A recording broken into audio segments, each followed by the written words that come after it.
Welcome back. Tata Consultancy Services, with a valuation of $49.7 billion, retained its position as India's most valuable brand for third straight year, according to 2024 Kantar BrandZ Most Valuable Indian Brands report. With this brand value, TCS has seen a 16% rise versus last year. According to the report, India's top 75 most valuable brands now have combined value of $450.5 billion, marking a 19% increase from last year. Financial services brands also dominate, with 17 brands contributing 28% of the ranking's overall brand value. HDFC Bank at number 2 retains its position as second largest India's most valuable brand. State Bank of India is positioned at number 5, ICICI Bank at number 6 and LIC at number 10. Meanwhile, Zomato is this year's fastest riser, with 100% growth in brand value year on year to $3.5 billion. To tell us more, we have Deepender Rana, Executive Managing Director inside South Asia at Kantar, along with Soumya Mohanty, Managing Director, Chief Client Officer inside South Asia at Kantar. Deepender and Soumya, welcome to CNBC TV 18. Pleasure to be here. So Deepender, let's begin this conversation with you. Tell us some of the top factors that determine the brand rankings this year at your BrandZ report. Yes, so it's essentially about how much consumer pull and demand the brand is able to, command. And we marry it with, obviously, the size of the company does matter, right? The total valuation of the company does matter. But what really makes the Kantar rankings unique is that the voice of the consumer is a part of the calculation. So the more desirable the brand, the better it will do versus its peers. And it's not just about in-year rankings, it's also an indicator of whether that brand is primed to continue growing into the future, for example, or whether it's able to charge a premium. So in a way, it, as a result, begins to link into shareholder value. And we see a pretty strong linkage with, even future predicted, share price returns or total valuation returns.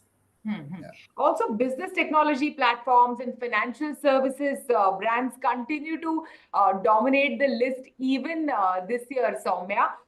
Can you explain how they have built their equity over the years to retain some of those top spots on your list? One of the reasons why they dominate is because, in a sense, they do have a very strong captive market.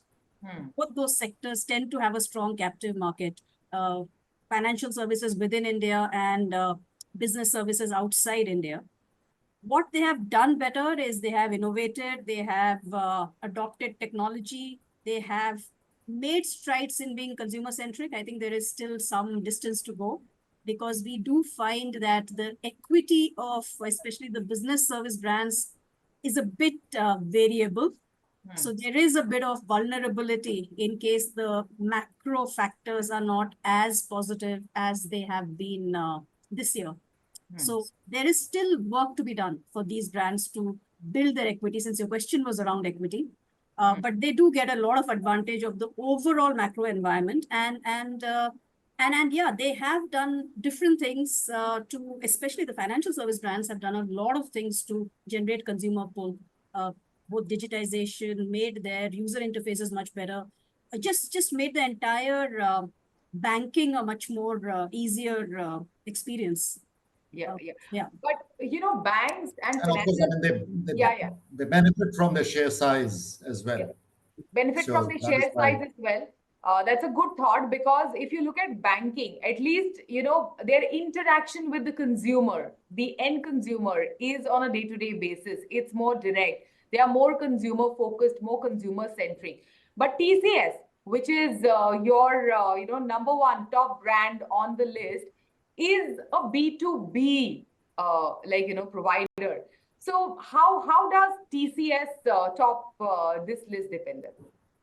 Yeah, so if I may say, B2B brands, whether you sell to a consumer or customer, you need to build equity, you need to build trust. When when a major buyer for TCS gives them a multi-year long big contract, they look at whether it's a trusted organization, whether it's building data security for their data, confidential data. They also look at recommendation. Is it being used by other famous brands, for example, in the US or European market? Right? They look at the user experience, as in, the products and the service teams of TCS, are they delivering or not? So in a way, a B2B brand has to do as much. And I would argue that reputation and trust matter a lot more in case of B2B, right? Because finally, these are big contracts that these companies are, or their customers are signing with them.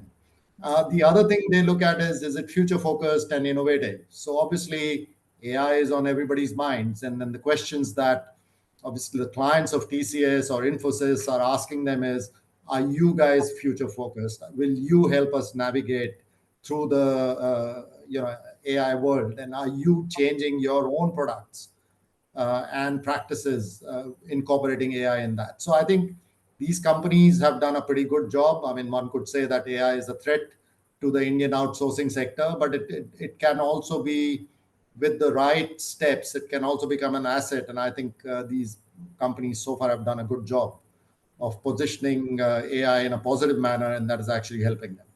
Yeah. Thank you. Thank you so much. Thanks for joining us today. Thank you. It's a pleasure. Thank you, Shibani. Thank you. With that, it's a wrap on Storyboard this week. You can catch all of our content on Facebook, Twitter, and YouTube. Thanks for watching. We will be back same time next week. See you soon.